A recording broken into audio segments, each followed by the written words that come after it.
Is Muay Thai sexist? Hi, I'm Big Bang Mike, and these are contentious facts within the martial arts community, part 1. So we learned about Muay Thai in several other videos within my playlists. The Art of 8 Limbs, National Sport of Thailand, all that stuff. Go watch the videos. But being a 3,000-year-old martial art steeped in tradition, for the longest time, women weren't allowed to train or fight. In fact, to this day, there's still huge stadiums out there that don't let women even touch the ring, considering the act a curse of bad luck. And while men jump over the top of the ropes to enter the ring, traditionally women must enter under the bottom rope to prevent menstrual blood from touching the top rope. Yeah, you heard that right, and that's actually why. Thankfully, after thousands of years, things are starting to get a little more progressive. While cities like Bangkok are sticking to their guns of men fighting only, places like Chiang Mai have become a hub for female fights, a feminist mecca for women who want to throw down, with all-female fight teams and gender-inclusive fight promotions. Did Brazilian Jiu-Jitsu rig the first UFC? Hi, I'm Big Bang Michael Lasky, and these are contentious facts within the martial arts community, part 2.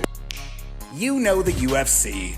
It's the organization that pioneered mixed martial arts as a sport here in America, even though it existed a long time before that in Japan.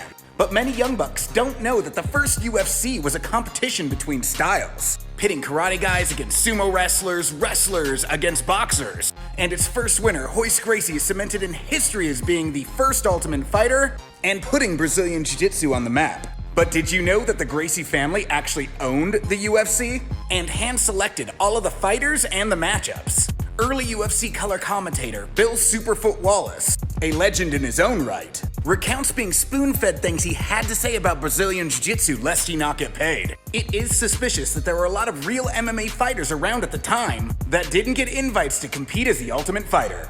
What do you think? That movie Bloodsport is a fraud. It's in no way based on a true story. I'm Big Bang Mike, and welcome to Contentious Facts that every professional martial artist knows, part 3. You guys know that movie Bloodsport starring Jean-Claude Van Damme? It's iconic. But its ending title card might lead you to believe that these events were factual rather than fictional. Turns out its subject matter, Frank Dukes, has a history of telling, well, tall tales, if not outright lying. First of all, he claims to have been taken to Japan by his instructor to learn the art of the ninja.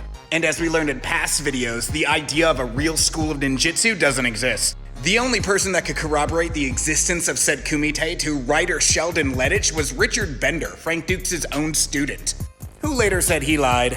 But from a contemporary lens, come on, look at these stats. Is there any MMA fighter you know in today's day and age that can compete with this? Fastest knockout, 3.2 seconds. Eat your heart out, Jorge Masvidal. Look into Dukes more, it's wild.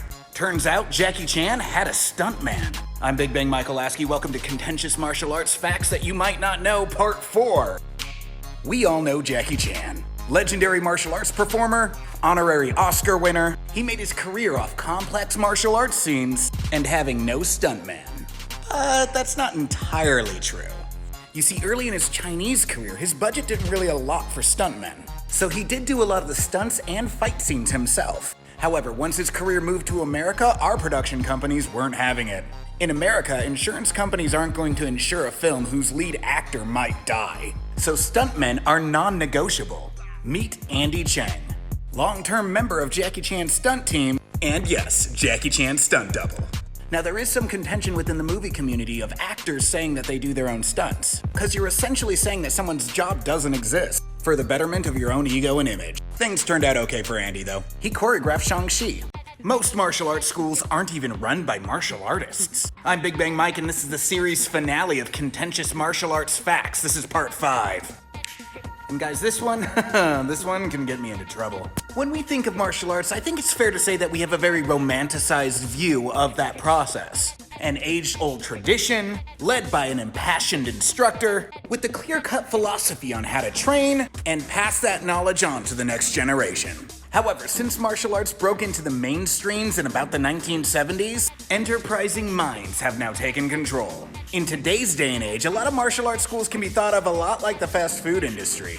Think about it, you don't think that the people who own Subway sandwich shops are really impassioned by making sandwiches, do you? Despite the fact that their official title is a sandwich artist. Unfortunately, a lot of martial arts schools have followed the same business program.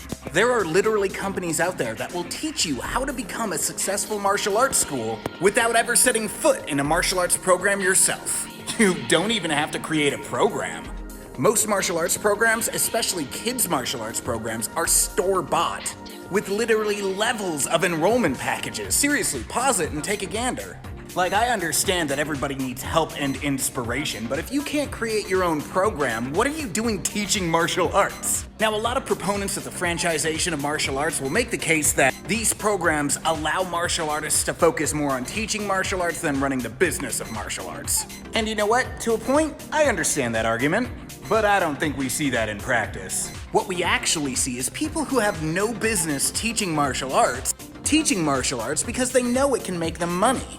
The difference is, instead of just buying a sandwich that you don't really care that much about anyways, you're sending your child to learn from them over the course of the next 2 to 3 years. Basically, the owner of a martial arts school should have a philosophy and an outlook. And that philosophy and outlook can help them make money, but the philosophy shouldn't be to make money. Anyways, like and follow for the next series.